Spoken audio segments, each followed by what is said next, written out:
নমস্কাৰ বন্ধু বান্ধৱীসকল, প্ৰীতি হোম কিটচেনৰ ফালৰ পৰা মই প্ৰীতি আজি আপোনালোকৰ বাবে লৈ আহিছোঁ আইচিং কেকৰ এটা ৰেচিপি। মোৰ আজিৰ এই কেকটো ভেনিলা ফ্লেভাৰৰ 1 কেজি কেক আছিলে আৰু 2 টায়াৰৰ কেক আছিলে। 2 টায়াৰৰ কেক বনাবৰ কাৰণে মই কিমানকৈ প্ৰিমিক্স লওঁ আজি তাৰে ৰেচিপি লৈ আহিছোঁ। 1 কেজি কেকটো যেতিয়া 2 টায়াৰত বনাবলগীয়া হয় তেতিয়া মই তলৰ বেছটোৰ কাৰণে 7 ইঞ্চি কেক টিনত বনাওঁ আৰু ওপৰটো 3 বা 4 ইঞ্চি কেক টিনত বনাই লওঁ। যদিহে কেকটো হাইটৰ হয় আৰু যদি নৰ্মেল কেক হয় তেতিয়াহ'লে কেক টিনটো বেলেগ হৈ যায়। আজি মোৰ কেকটো হাইটৰ কেক আছিলে, তাৰ কাৰণে মই 7 ইঞ্চি কেক টিনেই ব্যৱহাৰ কৰিম। 7 ইঞ্চি কেক টিনটোৰ কাৰণে 250 গ্ৰাম প্ৰিমিক্স লওঁ মই আৰু প্ৰিমিক্সটো লৈ পেলাই অকণমান পানী দি পেলাই ঘুলি দিওঁ। ইয়াত যেতিয়া প্ৰিমিক্স ব্যৱহাৰ কৰা হয় নহয় তেতিয়া মানে প্ৰিমিক্সত ইয়াত বেলেগ একোৱেই দিব নালাগে, চব দিয়াই থাকে। ভেনিলা ফ্লেভাৰ হ'ল বা যিকোনো ফ্লেভাৰৰে হওক প্ৰিমিক্সটো মানে প্ৰিমিক্সত চব দিয়াই থাকে। আৰু প্ৰিমিক্সটোৰ থিকনেছটো দেখিছেই নহয়, বহুত বেছি মানে পাতলাও কৰি দিব নালাগে আৰু বহুত বেছি ডাঠো কৰি দিব নালাগে। আনফালে মই 7 ইঞ্চিৰ কেক টিনটো লৈ ল'লোঁ। কেক টিনটোত মই এতিয়া অকণমান তেল দি পেলাই গ্ৰীজ কৰি ল'ম। তেলৰ জেগাত আপোনালোকে ঘিউ দিব পাৰে, কিন্তু সৰিয়হৰ তেল যোনটো মিঠাতেল হয় নহয় সেই মিঠাতেলটো ব্যৱহাৰ নকৰিব। মিঠাতেলটো দিলে মানে ইয়াৰ মিঠাতেলৰ চেণ্টটো কেকটোত আহি যাব, তেতিয়া ভাল নালাগিব কেকটো। আৰু এয়া মই নৰ্মেল এখন কাগজ লৈ লৈছোঁ, কেক টিনটোৰ জোখত কাটি লৈছোঁ। কেক টিনত মানে কেকত ব্যৱহাৰ কৰিবৰ কাৰণে বহুতে বাটাৰ পেপাৰ ব্যৱহাৰ কৰে, কিন্তু নৰ্মেল কাগজ দি পেলাইও হৈ যায়। দেখিছেনে মোৰ কাগজখন একদম নৰ্মেল কাগজ আছিলে। আৰু প্ৰিমিক্সখিনি মই এটা ডাইৰেকশ্যনতে ঘুলি ল'লোঁ, পানী দি পেলাই ঘুলিছোঁ। আপোনালোকে গাখীৰ দিও ঘুলিব পাৰে, কিন্তু এই প্ৰিমিক্সটোত গাখীৰ দিয়া ইমান জৰুৰী নাই। এতিয়া মই প্ৰিমিক্সখিনি কেক টিনটোলৈ ট্ৰান্সফাৰ কৰি ল'ম আৰু ট্ৰান্সফাৰ কৰাৰ পিছত কেক টিনটো মই অকণমান টেপ টেপ কৰি দিম, যাতে ইয়াৰ ভিতৰত যোনখিনি হাৱা সোমাই থাকে নহয় সেই হাৱাখিনি বাহিৰলৈ ওলাই যায়। আনফালে মই কনভেকশ্যনটো 180 ডিগ্ৰী চেলচিয়াছত প্ৰিহিট কৰি পেলাই থৈছোঁ প্ৰথমতে। এতিয়া মই কেকটো 15 মিনিটৰ কাৰণে বেক কৰি ল'ম আৰু লগতে মই এটা মই কনভেকশ্যনত বনাই দেখাম আৰু এটা মই কেৰাহীটো বনাই ল'ম।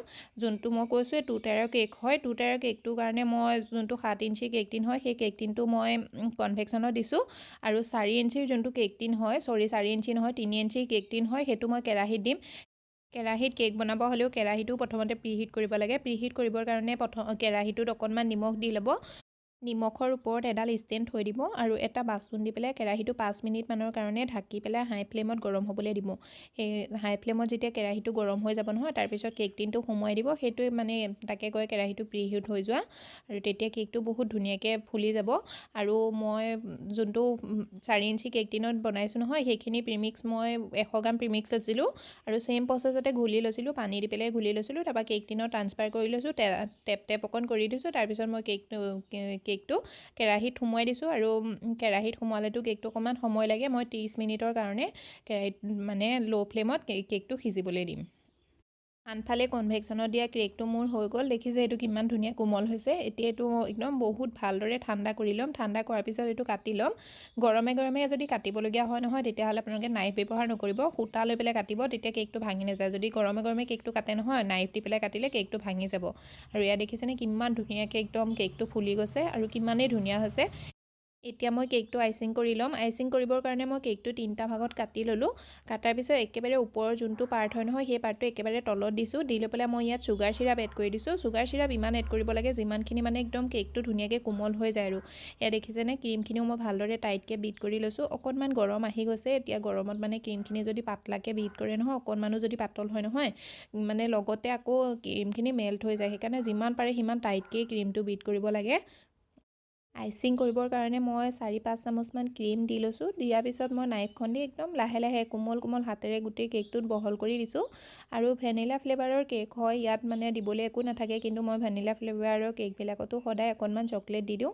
কেতিয়াবা হোৱাইট চকলেট, কেতিয়াবা ডাৰ্ক চকলেট দি দিওঁ, যাতে অকণমান কাষ্টমাৰে খাবলৈ ভাল পায় তাৰ কাৰণে। আৰু চকলেট এড কৰাৰ পিছত মই মাজৰ যোনটো লেয়াৰ হয় নহয় সেই লেয়াৰটো মই এতিয়া এড কৰি দিম। মাজৰ লেয়াৰটো মাজতে দিব লাগে আৰু কেকৰ কিনাৰখিনি ভালদৰে অকণ মিহলাই দিম, মিহলাই দিম নহয়, কিনাৰখিনি ভালদৰে সানি দিম মানে তলত গোটেই কেকটো, যাতে কেকটো লৰি নাথাকে। আৰু ওপৰৰ পৰা চুগাৰ চিৰাপ এড কৰি দিম। চুগাৰ চিৰাপটো ভালদৰে এড কৰিব লাগে যাতে কেকটো কোমল হৈ যায়। চুগাৰ চিৰাপ এড কৰাৰ পিছত হাতে মানে চাব লাগে আৰু কেকটো কোমল হৈছে নাই।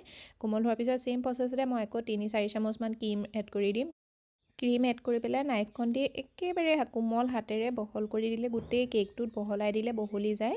একেবাৰে সহজ, এই মানে অকণমান প্ৰেক্টিচ কৰিলে বহুত ধুনীয়াকৈ বনাব পাৰি কেকটো।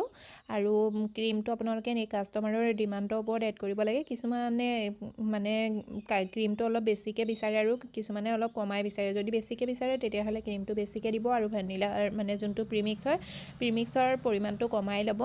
মোৰ আজি ক্ৰীমটো বেছি বিচাৰিছিলে, সেইকাৰণে মই অকণমান ক্ৰীম বেছিকৈ এড কৰিছোঁ।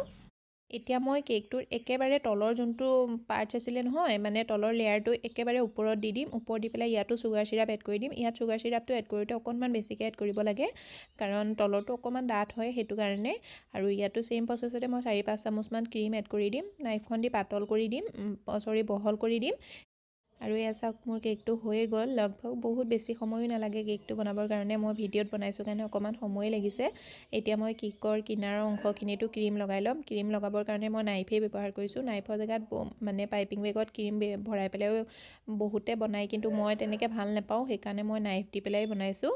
নাইফ দি পেলাই গোটেই কেকটো ক্ৰীম দি পেলাই কভাৰ কৰি দিম। ক্ৰীমৰ পৰিমাণটো কাষ্টমাৰৰ ওপৰত কথা, আৰু কাষ্টমাৰে যদি ক্ৰীমটো বেছিকৈ বিচাৰে বেছিকৈ এড কৰিব, যদি কমাই বিচাৰে কমাই এড কৰিব লাগে। ক্ৰীম দি পেলাই যেতিয়া গোটেই কেকটো কভাৰ হৈ যায়, তেতিয়া মই কেকটো মানে সমান একদম পূৰা ফিনিচিং দিবৰ কাৰণে কেকৰ টপাৰ এখন লৈ লৈছোঁ। ইয়াৰ জেগাত আপোনালোকে যোনটো জিগজাগ পেপাৰ হয় নহয়, সেইটোও ল'ব পাৰে। জিগজাগটোও ভাল লাগে, কিন্তু মোৰ আজিৰ কেকটো জিগজাগ দি পেলাই বনোৱা নাছিলে, সেইকাৰণে মই মানে সমান শেপত দিবৰ কাৰণে এইখন ব্যৱহাৰ কৰিছোঁ। আৰু এইখন দি পেলাই ইমান ফিনিচিং মোৰ হাতৰ পৰাও নহয়, মই এইখন ভালেই নাপাওঁ। ইয়াৰ জেগাত আপোনালোকে তাজপাতো ব্যৱহাৰ কৰিব পাৰে, কিন্তু মোৰ কেকটো হাইটৰ আছিলে। হাইটৰ কেক কাৰণে মানে তাজপাতটো সৰু হৈ যায়, তাৰ কাৰণে মই আজি এইটো ব্যৱহাৰ কৰিব লগা হৈছে।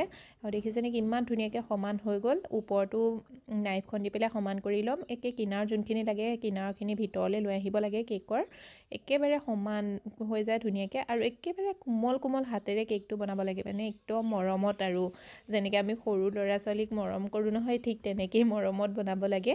আনফালে মোৰ এইটো যোনটো 3 ইঞ্চি কেক আছিলে, সেইটোও হৈ গ'ল। কেৰাহীৰ পৰা মই উলিয়াই ল'লোঁ। এইটো দেখিছেনে কিমান ধুনীয়া কোমল হৈছে। দেখাত লাগিছেনে বাৰু? এইটো যে আমি কেৰাহীত বনাইছোঁ, একদম পূৰা কনভেকশ্যনত বনোৱা নিচিনা কেকেই হৈছে। খালি ইয়াৰ পাৰ্থক্য এটাই হৈছে, ইয়াৰ কেকটো মানে কি ওপৰটো বগা হৈ গৈছে, কনভেকশ্যনতো মানে বগা হোৱা নাছিলে, সিমানেই পাৰ্থক্য হৈছে। এতিয়া মই এইটো কেকো 3টা পাৰ্টছত কাটি ল'ম।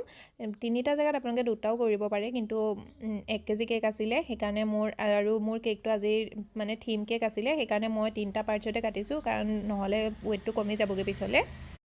কেকটো কাটি হোৱাৰ পিছত একেবাৰে ওপৰ যোনটো পাৰ্টছ আছিলে নহয়, সেইটো একেবাৰে তলত মানে বহুৱাই দিম। আৰু তলত বহুৱাই পেলাই ইয়াত মানে ছেইম প্ৰচেছতে কেকটো আইচিং কৰি ল'ম। প্ৰথমতে কেকটো তলত দি ওপৰ পাৰ্টছটো তলত দি ল'ম, তাৰপিছত চুগাৰ চিৰাপ এড কৰি দিম। চুগাৰ চিৰাপ এড কৰাৰ পিছত ইয়াত ক্ৰীম এড কৰি দিম। ক্ৰীমৰ পৰিমাণটো অকণমান কমাই কৰিলেও হয়, মানে কেকটো সৰু হয় যিহেতু। আৰু এয়া চাওক, নাইফখন দি পেলাই একদম লাহে লাহে কোমল কোমল হাতেৰে ইপিনৰ পৰা সিপিনলৈ কৰি দিছোঁ। নাইফখন একেবাৰে সহজতে ক্ৰীমখিনি ইপিনৰ পৰা সিপিন হৈ যায় আৰু গোটেই কেকটো কভাৰ হৈ যায়। এতিয়া মাজৰ যোনটো লেয়াৰ হয়, মাজৰ লেয়াৰটো মাজতে দিব লাগে। ইয়াতো মই চুগাৰ চিৰাপ এড কৰি দিম। চুগাৰ চিৰাপ এড কৰি পেলাই চাব লাগে কেকটো কোমল হৈছেনে নাই। তাৰপিছত 2 চামুচমান ক্ৰীম এড কৰি দিম। ক্ৰীম এড কৰি পেলাই ছেইম প্ৰচেছতে ইপিনৰ পৰা সিপিন কৰি দিম। বহল কৰি দিলে কেকটো ধুনীয়াকৈ কভাৰ হৈয়ে যায়। আৰু ইয়াৰ পিছত একেবাৰে যোনটো মানে তলৰ পাৰ্টছ আছে, তলৰ লেয়াৰ আছিলে নহয়, সেই তলৰ লেয়াৰটো একেবাৰে ওপৰত এড কৰি দিম। এড কৰি পেলাই ইয়াতো ক্ৰীম এড কৰি দিম। ক্ৰীম এড কৰি পেলাই ধুনীয়াকৈ গোটেই কেকটো কভাৰ কৰি ল'ম। ওপৰখিনি কভাৰ হৈ যোৱাৰ পিছত কিনাৰখিনি সমান কৰি ল'ম, আৰু সমান কৰি পেলাই কেকটোত কিনাৰটো ছেইম প্ৰচেছতে মই যেনেকৈ তলৰটো বনাইছিলোঁ নহয়, তেনেকেই মই এইটো কেকো বনাই ল'ম। মই পাইপিং বেগ ব্যৱহাৰ নকৰোঁৱে, কৈছোঁৱে, নাইফ দি পেলাই গোটেই কেকটো কভাৰ কৰি ল'ম। গোটেই কেকটো কভাৰ হৈ যোৱাৰ পিছত এইটো মই পূৰা ফিনিচিংকৈ সমান কৰি ল'ম।